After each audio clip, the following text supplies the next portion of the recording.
La idea es ver que por cada ángulo de ataque que yo ponga, voy a tener como consecuencia una determinada velocidad. Esto siempre para el mismo planeador con el mismo peso. Entonces, vamos a poner primero un ángulo de ataque. Por ejemplo, este ángulo de ataque.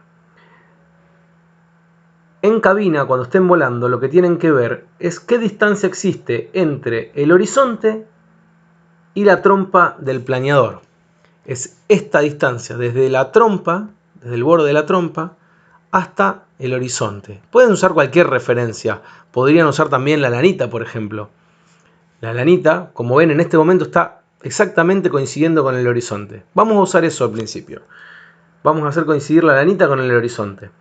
Si yo hago coincidir siempre la lanita con el horizonte, ahora sí miramos el velocímetro y vemos que el planeador vuela a 82 km por hora. Más o menos. Ahí se puede ver.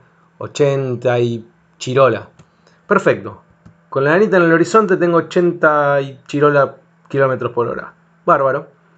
Entonces si yo hago por ejemplo un viraje por izquierda y mantengo la lanita en el horizonte, o mejor dicho, la distancia entre la trompa y el horizonte la mantengo siempre igual, yo hago todo el viraje con la misma velocidad. Vuelvo a recto y nivelado, de nuevo, que no se me levante ni se baje la trompa.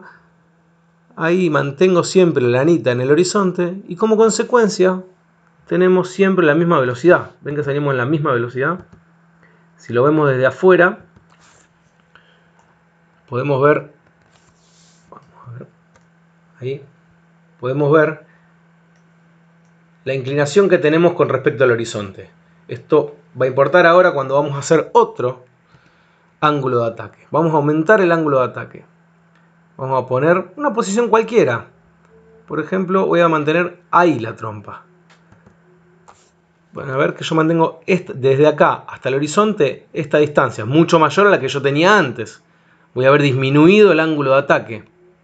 Esa distancia, si quieren tomar como referencia la lanita, también sirve. Fíjense la distancia que hay desde la lanita hasta el horizonte. En la prueba anterior estábamos con la lanita en el horizonte. Ahora estamos mucho más abajo, o sea, disminuimos el ángulo de ataque. Como consecuencia, vamos a tener una velocidad mayor, seguramente, ¿no? Sí, fíjense cómo el velocímetro va indicando una velocidad mayor. Y yo mantengo la lanita ahí. Como consecuencia me da unos 105 km por hora, más o menos. Bueno, ¿qué pasa si yo hago un viraje por izquierda, por ejemplo, y siempre mantengo esa distancia entre el horizonte y la lanita? Cuando se me quiere caer la trompa, aplico un poquito de pedal contrario y tiro un poquito la palanca para atrás y siempre mantengo esa misma distancia. Vuelvo a recto y nivelado y mantengo la misma distancia. Siempre me mantuve entre 100 y 110 km por hora, no varió más que eso. Si yo viro para la derecha, pasa exactamente lo mismo. Yo siempre mantengo esa distancia entre el horizonte y la lanita. Siempre mantengo esa distancia. Vamos a recto y nivelado y vamos a verlos desde afuera. Mantengo, siempre estoy en la misma velocidad prácticamente que la que arranqué. Un poquito más, un poquito menos, no hay problema. Pero si lo vemos desde afuera, vemos cómo ahora estamos mucho más inclinados con respecto al horizonte. ¿Se acuerdan que antes estábamos prácticamente paralelo al horizonte? Y ahora vamos a hacer una tercera prueba con un ángulo de ataque mucho mayor.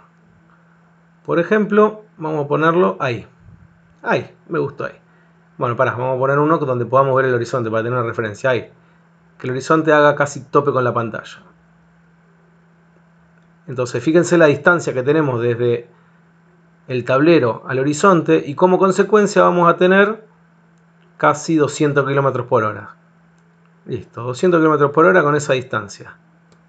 Si lo vemos desde afuera, fíjense la inclinación que tenemos. Es mucho mayor. Y el planeador, una vez que ya tiene esa distancia, se mantiene en 200 km por hora. No hace falta tirar para atrás, para adelante. Yo quiero volar a 200, pongo el planeador en esta actitud, en este ángulo de ataque. Y si quiero hacer un viraje con esta velocidad, mantengo siempre esa distancia. pedal y palanca, y mantengo siempre esa distancia, y se va a mantener la velocidad siempre. Por eso hay que volar por actitud. Uno podría volar sin velocímetro, no hace falta el velocímetro. Si total, con ver dónde está el horizonte, yo ya tengo la velocidad que quiero. Y como última cosa a ver es, y es lo más importante, es ver en qué actitud el planeador va a entrar en pérdida. Vamos a matar un poco la velocidad. Y vamos a llegar a un punto donde si seguimos aumentando el ángulo de ataque,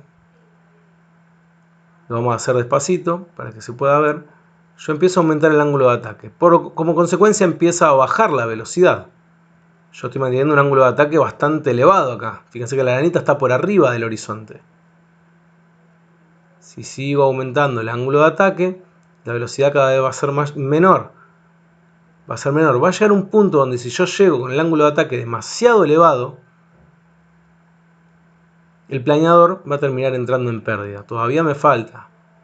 Y ahí ya va queriendo, empieza a vibrar.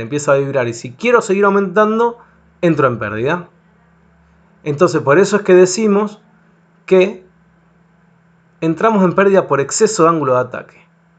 Porque ese mismo ángulo de ataque, en donde yo entraba en pérdida, vamos a hacerlo de nuevo, que serán, a ver, ahí está entrando en pérdida. Esa distancia que tengo entre la trompa y el horizonte es el ángulo de ataque crítico, es el ángulo donde va a entrar en pérdida el planeador. Ese ángulo se respeta siempre, no importa el peso del planeador. Sí va a cambiar la velocidad si cambio el peso del planeador. Si tengo menos peso, voy a tener menos velocidad con este mismo ángulo de ataque. Pero es con este ángulo de ataque que voy a entrar en pérdida. Eso es lo más importante que tienen que aprender. Por eso, siempre que vuelen, tienen que tener un ángulo de ataque menor a este, o al ángulo de ataque crítico para el planeador que están volando, mejor dicho. Nunca tienen que volar con la trompa por encima de este ángulo de ataque, porque entrarían en pérdida.